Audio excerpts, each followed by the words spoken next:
This is the final third daily Border-Gavaskar Trophy. Australia, India, Adam Collins, Jeff Levin. We're in Perth. We're at the Perth Stadium. The show's brought to you by Cbus Super in their 40th year. Also in his 40th year. Just Adam like me. Collins. 40th birthdays. All the rage. Does that mean doesn't the 40th mean you finished your 40th year technically? Yeah. So you turn one at the end of your first year. That's a good point. Well, they were born as a superannuation fund in 1984. I was born from my mother in 1984, probably around the same time. Wonder whether she opened up a Cbus Super account. I hope she did.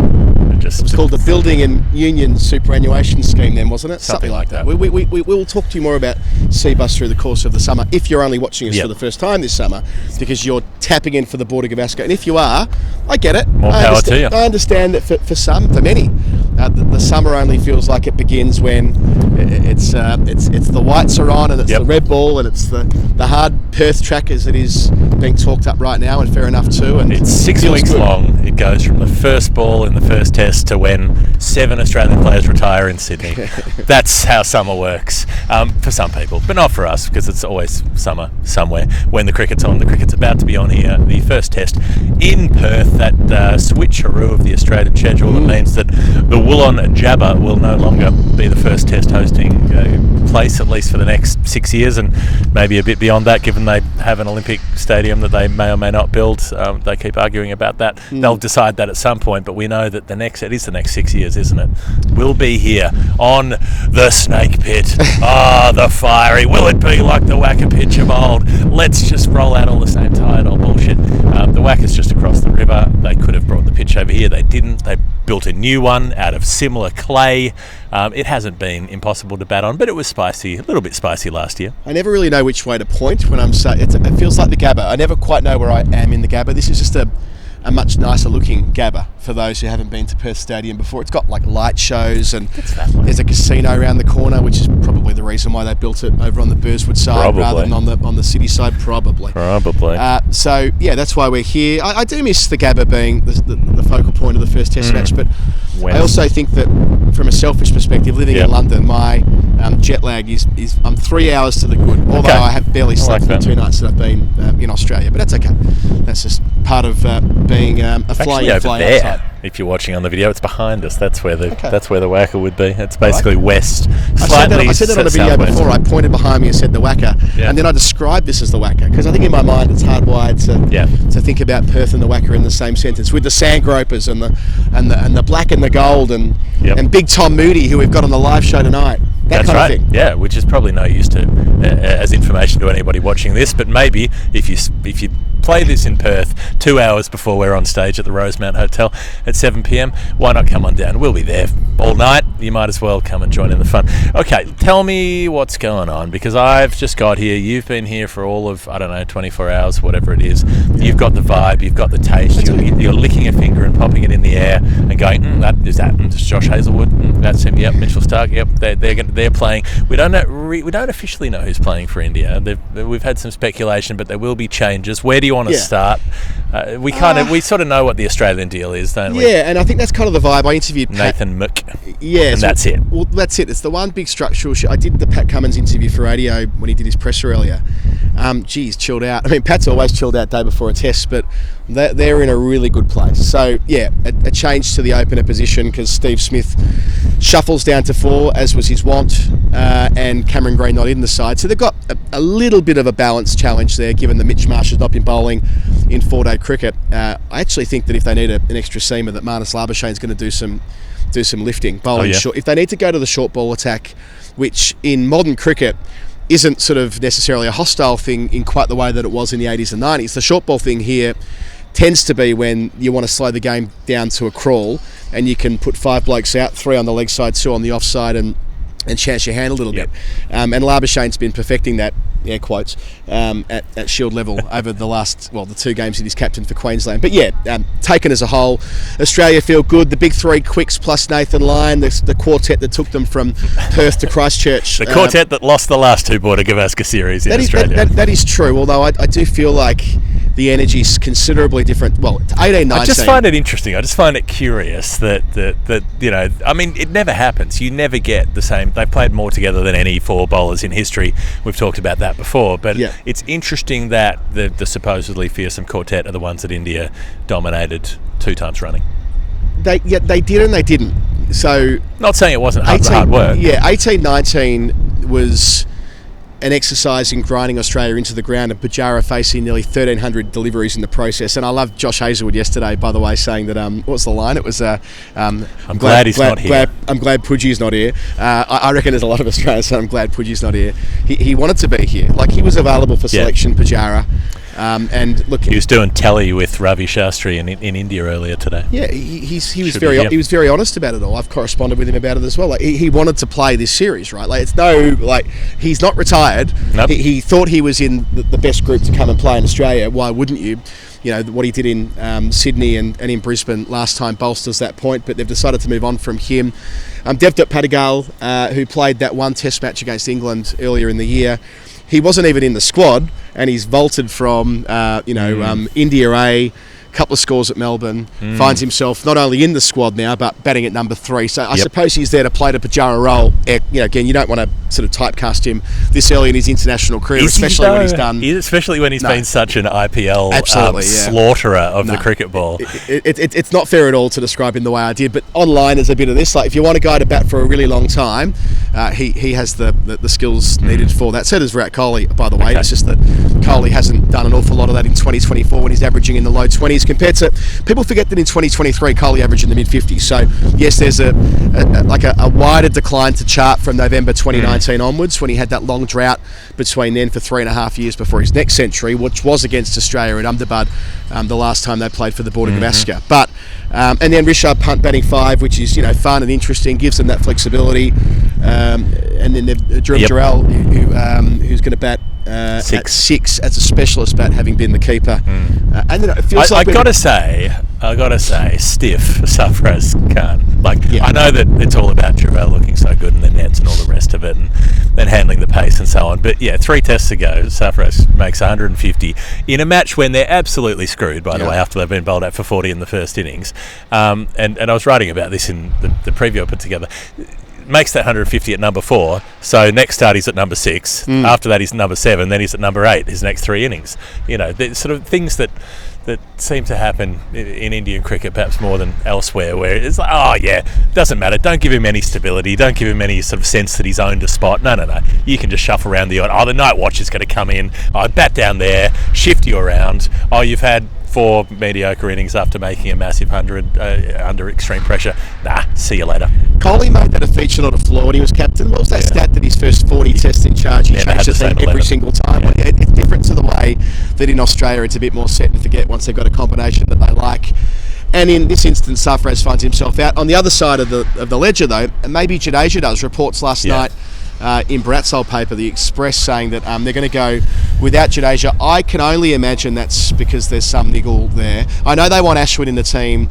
They want Ashwin as the spinner, and they probably don't need 2 spinners in Perth. Yeah, I think that's the thing. Look, my instinct was that why not? I always feel this way, by the way, about the senior countries. I feel like, Jadeja's averaging 39 with the bat this year with a couple of hundreds. He is... And he's got, 95 wickets against Australia or something? Yeah, he's got an extraordinary record against Australia. Yes, they're mostly in India, but he's still someone who's... Played a role. Played a role at Melbourne. Get in their heads. Ashwin and Jadeja both played a role in that Melbourne victory with bat and ball in 2020, which proved instrumental in turning around that after being bowled out for 36 at Adelaide. So I saw room for both of them. Instead... Nitish Kumar Reddy, the man who Pat Cummins described as, was it a heartthrob or something like that? A genius, a gem, a wonder. Probably they're all very different things. It wasn't any of those things, really. It was they're not synonyms. They're all compliments, but they're very different kinds of compliments. It was good for business, because it sounds like the guy who is the Shardul Thakur. Sensual dish of man. Well, he's doing the Shardul Thakur thing, right? Who's out of the side. He got injured at the wrong time, Thakur, with the foot complaint, and he was overlooked for the squad. But with Reddy, they see a guy who hasn't got any real first-class form behind him at the moment, but swings the ball, and they want to have that option to balance out what they think they have, obviously with Bumrah, but then with the other seamers that they're likely to pick. And we know how well that Siraj bowled out in Australia in his first series here. his first Test series was 2020-2021. He started in Melbourne, It bowled confuses me sensationally when on you say Boxing that. Day. You say all of those 20s, and I know. get so confused I by hate the it. end of it. I'm going to have to say it so often. You in have the to next few say weeks.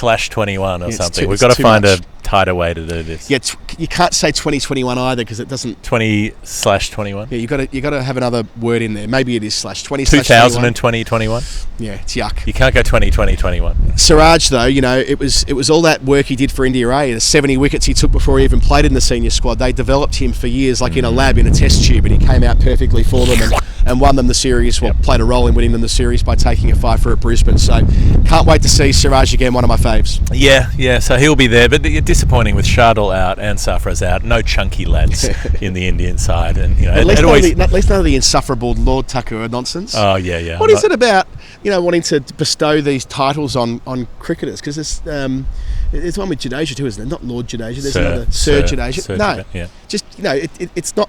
Player's a player. Yeah, but also like you're trying to bestow An honorific on someone from. I mean, I thought the whole idea was pushing back against the colonial overlords and so on. Yeah, true. Doesn't work for me. Not unreasonably. They're all about that in the UK. You do absolutely bugger all. You can just be in Parliament destroying the country for 15 years, and then they give you a title and pop you in the House of Lords for the rest. We of should your be life. so lucky.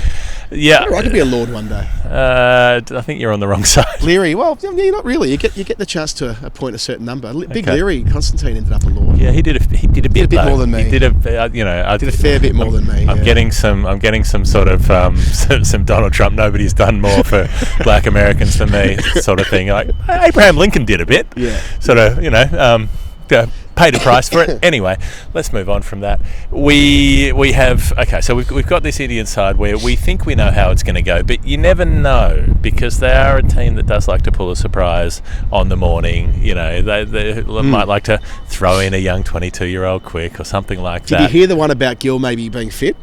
Oh, have we established this online is last it night. wrist injury? As soon as I hear wrist injury, I'm like, No. was he just up too late? No, it was a thumb injury. Draw your own conclusions there. He was over at the WACA, the WACA ground. Little Jack Horner. And he had at third slip he tried to catch a ball that in match simulation. I've heard the excuse. I'm just wondering if he was maybe like, free broadband at the hotel, and I don't know. Hurt his thumb during simulation. One thing led to another. Yeah, it could have been any of those things, but he might be okay. The thumb might be good. Someone said to me last night that he might be fitter than they're letting on. Okay. But Do you think Patakal at dinner tonight goes, 1, 2, 3, 4, I declare a thumb war? He bloody well should. And just challenges him at the table. Let's see. Yeah. I do that with my 4-year-old Winnie. She loves playing thumb wars, so maybe she'd be formidable. She'd knock off Shubham Gill in a thumb war with a broken thumb. I'd back her. I had a guy challenged me to an arm wrestle on the weekend at the Flemington Bowls Club at about 1:45. Nice. I don't know why. I'm not an arm wrestling guy. If you're seeing the video, I'm not exactly stacked with giant biceps, but we arm wrestled. It took quite a long time. I got him in the end. Arm wrestling is about technique, isn't it? Yeah. More than brawl. Well, that's the thing, and he kept like shifting off the stool, and I was like, no, that's a foul. Elbow in the middle. Yep. Arm straight. Can't use your body weight. You know, and eventually, right triumphed. So there's a rock paper scissors world championship. Is there? Yeah, there is. A girl I used to see many years ago was in it. Oh. What a claim to fame that is. Is that how she decided whether to go on a date with you? You know what? I haven't mentioned that in probably 15 years. Yeah, okay. But it gets mentioned now. I wonder what she's up to. Right. We'll find out. Okay. We'll have a Google after the show. Yeah, Rochambeau. Give her the old Rochambeau. Okay, so basically what we're saying is we don't know who's playing. We basically know who's playing for Australia. We don't know who's playing for India. Well, we do. I think we do, not right? Formally. Prasid Krishna's playing, surely. Because they love him. Yeah. They bloody love him. Why wouldn't they love him? 7'2" and... I think I saw that I was crunching some numbers on this. He got Bancroft 3 times and he got Harris 3 times in the India A games. Mind you, every other bowler in Australia's done that too. But if you're targeting the most important player, like those were the guys who had possession of the opening spot, and he managed to knock them off. So if you're looking for someone to make early breakthroughs, and of course Bumrah, right? Okay. I mean, Bumrah, who didn't play in the World Test Championship final the last time these teams met when he had that back complaint. He had Shaggers back. He was coming back from that. Yeah. But I mean, the way he bowled against England earlier in the year, that's the last time I've watched him super closely. He didn't have a great series against New Zealand. Never does. It's his bogey country for Bumrah. But you wouldn't doubt that with the captain's armband on, probably bowling from the Justin Langer stand end. He also barely bowled against New Zealand. some of those games. You know, Yeah. he'd bowl like 6 overs in an innings or A something. bit like Siraj, he never gets a real go when he plays Is it in India. is it bowl first tomorrow? Pat Cummins loves to bowl first. Yeah, Cummins did the whole I know what I'm doing, but I'm not going to tell you. So Yeah. he does love to bowl He first. does love to bowl first. Let me think this through. More likely than it usually is, because it's not going to be super hot here tomorrow. Okay. It's going to get hotter during the test match. Okay. But the other side Get of your it bowling is, day out of the way early. but the other side of it is, we've seen here at Perth Stadium that the fourth innings can be a fucking nightmare. Last year, Pakistan were rock and rolled for 89 on afternoon 4, Yeah. and that was no good. Now, I don't Also, know that whether was the cracks- that was Pakistan. well, I don't know Can't whether do that. it was the cracks, wasn't it? And Australia found it very tough going in their second innings as well. Yeah. So if they're mindful or aware of the conditions getting trickier, and I love it here, by the way. I think the big cracks are such a feature of watching cricket in Western Australia. So, yeah, hopefully the cracks do get opened up eventually, but there's no heat around at the moment. It's probably 22 degrees at the moment. Yeah, ideally you want one so wide that the ball just goes into it and stays there. Yep. Doesn't it? You've got to dig it out with your bat. Like that Nathan Lyon ball at the Wacker many years ago, which spun to third slip or something like that. Yeah. Okay. All right. So we have very little idea what's. We can find out who's playing. Who's playing? Who's Jadeja, Ashwin, both. both? Both. Okay. Yeah, I agree. I We agree. think both. Why not? Trust What's his problem? spinners. You don't trust the scenic. We need more trust. in two spinners in scenic. When they're as good as those two. Yep. And they can bat. So put them anywhere you want. Jadeja can bat top 6. That was the India media team that we were talking to Okay. them, by the way. If Right. you're wondering why we were yelling at people walking past Yeah, us. And we'll do that. I mean, it makes a change. This is a role reversal. Normally people walk past and yell at us. Today, we're doing it the other way around. Okay, I think that is all we've got to cover cricket-wise. We have to Yeah, tell before we you go. a little bit. About Morris Blackburn Okay, lawyers. go They're on. the oldest. They're number one. I was going to say, why am I saying oldest for? It makes them sound dated. They're number one plaintiff law firm in Australia. They have been going since 1919. Bit going on in 1919. The law firm would have been needed for. Yes. De-mobbing. Yep. Organised Spanish crime. influenza. Spanish and organised crime, wasn't it? Straight after World War One, it was loose as in Melbourne and Sydney. So, Okay, I can see that. So yeah, I think that would have been a part of their story in early days. No win, no fee these days. Or is it no fee, no win? I can never remember how that goes. No win, no fee. No win, no fee, no fee. No fee, no win is like you didn't engage them and thus you didn't win your court case. No win, no for a fee. lot They of what will they take do- your case, and if you don't win it, they don't charge you. There was something I wanted to tell you about them today. Where was it? I did write something down today. I believe you. Yeah, I really did. Look, here's the thing. Legal advice is daunting. Yep. I've had to seek legal advice before, not for Yep. a major thing, but I've had to be involved in the legal game. It's hard yakka, which is why for over 100 years they've taken the view that legal assistance is there for everybody who requires it, not only people who can afford it. So Morris Blackburn, they're all over the country, 30 offices, but also can come to you. They've got some of the most experienced and most outstanding lawyers in the country. So if you need legal assistance in any way, shape or form, hit them up. They're going to be at our live show tonight as well, Morris Blackburn, which I'm Yep. pleased to say. Yeah, but to protect us from the things that we will say. Legal on stage. representation. Chatham House rules. Once the doors are closed, we'll chop off your hand if you take your phone out. Why do they call you Long Tom? But it's all about Might the ask haggis. It's all about the haggis throw. Okay, that is it. That is it for us. The final word daily. Australia, India. Every night of the series. If you're someone who finds us on YouTube around this time of year, especially in the subcontinent, you can just subscribe, follow everything we do. Join us on the podcast feed as well if you want a wider appetite than just the haggis throwing and the daily shows. And you can stick with us all summer. And we'll be doing it all for Morris Blackburn and C by Super. There we go. That's it, Jeff Lemon. Adam Collins. We'll see you tomorrow for day 1.